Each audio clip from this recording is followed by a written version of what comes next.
class. So at the count of 10, I want you all to pick all the trashes that you can see under your chairs. Okay, so let us rise to our prayer. Rina, I want you to lead the prayer. Amen.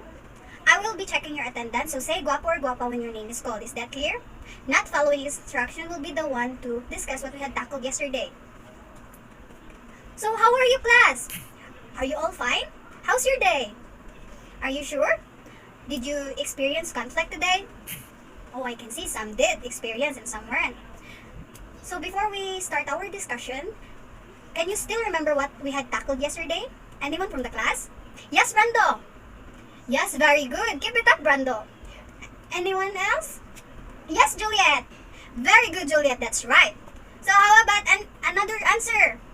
Okay, this is the type of context clue where the author sets a mood. How about you, Jessie? Answer this. Yes, very good, Jessie. Clap your hands, everyone. I am so happy that you still remember what we had tackled yesterday. So before we formally start our discussion, I want you to rise up and shake your hands. Okay, very good. So I want you to group yourselves into 5. And here's the scenario. You are in a deserted island, and each group must pick 5 things in your belongings that you think can help you survive in that place. So I will be giving you 5 minutes to prepare and discuss. After that, I want you to explain how is it essential to your survival and what did you notice after. I can see some of you are arguing about something. Why is that, class? So that's how conflict works. So conflict is wherein a person experiences resistance to a desired outcome. By the way, class, clap with your hands. You did a great job for today's activity, and wow, I didn't know you were all geniuses, so please do sit down. So, good morning, class. I am Crystal Morate, and I will be discussing about types of conflicts. So, I will be introducing you the types of conflict, and there are man versus nature, and man versus self. So, just a clarification, it is a universal term as well as including all women. It's a universal term when you use man. Alright, so don't forget that term. Alright, so what is man versus man? What comes from your mind when you hear man versus man? Okay. Alright, that's right. So, it's a two characters have opposing desire and interest. So, give me an example of a movie that characters have opposing desire and interest. So, does it mean that it's struggling over another victory? So, would you tell me or raise your hands? What is it all about? Alright, that's right. Say for example, Cinderella, alright? Cinderella is the protagonist and her evil sister is the antagonist. So, that's right. So, what else? Probably, okay, that's right. Just remember the man versus self, that it's opposing, the two characters have opposing desires and interests. So next, man versus nature. So what is man versus nature? It is a character tormented by natural forces such as storms and animals. So it is not only viewed as storm and animals. Why? You know, the man versus nature could not only rely on the storms or animals or the natural forces, or in short, what do you call this? Monster scenario. It also refers to mental health, career, or say for example, I'll give you an instance, alright? Have you ever watched the Into the Storm where the protagonists, Allison and Gray, were struggling to survive amidst the tragedy? They were brave enough just to save their son, alright? Man versus self.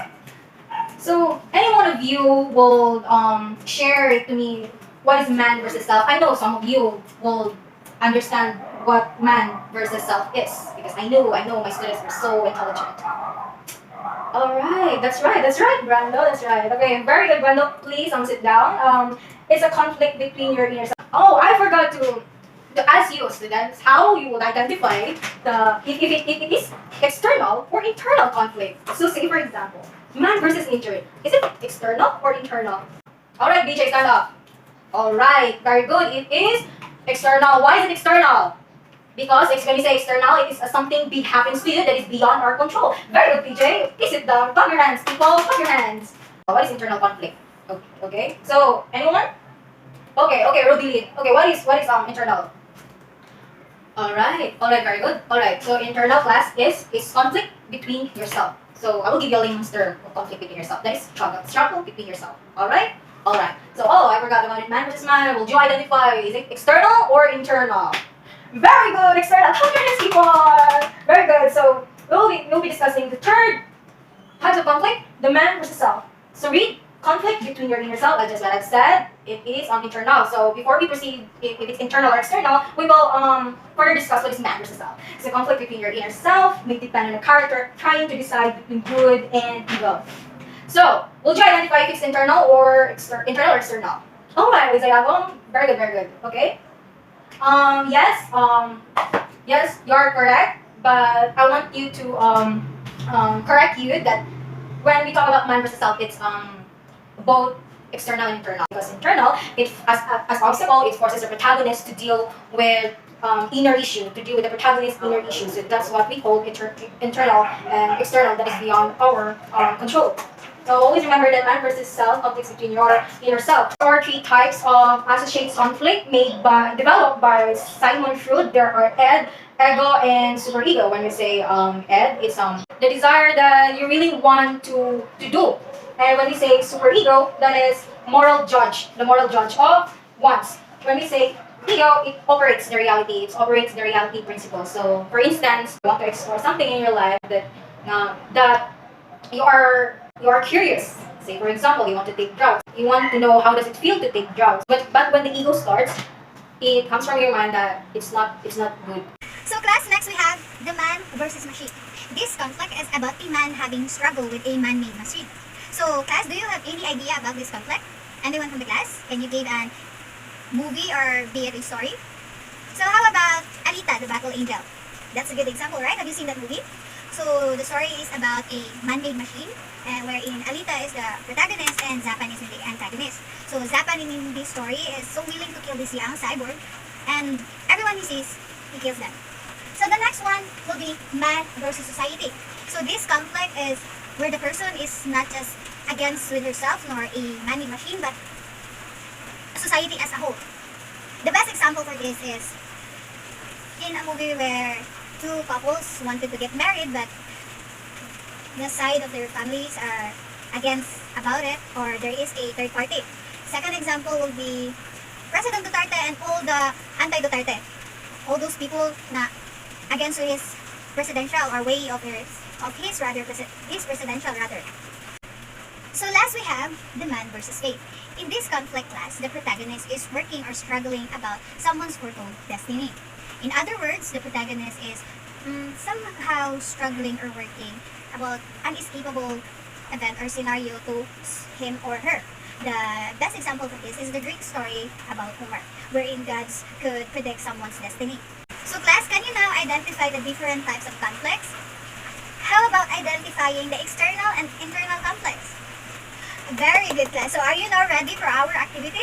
I want your ears and eyes on me. So here's our activity. Are you ready? So here's our boom. So I want you to make a presentation that based on what I have discussed, it could be a movie or based on a real life situation. Okay, so creativity is a must. All right. So explain or apply it. What are the significance in our life? I will give you 10 minutes to prepare, and then after that, we'll proceed.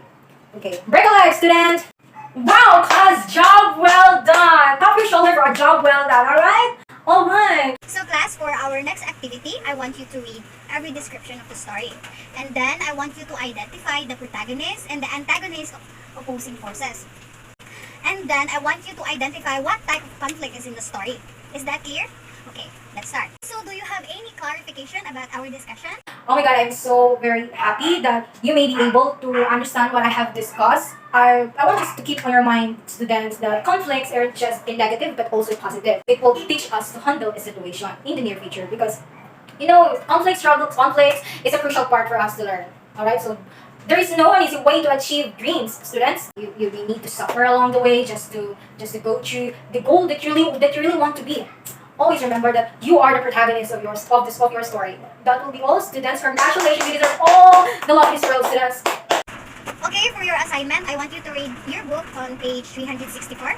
Read the description of the story, and after that, identify the protagonist and the antagonist. And then afterward, I want you also to identify what type of conflict is being used in the story. So that's all, guys, for today. I hope you understand everything I have told you, and God bless.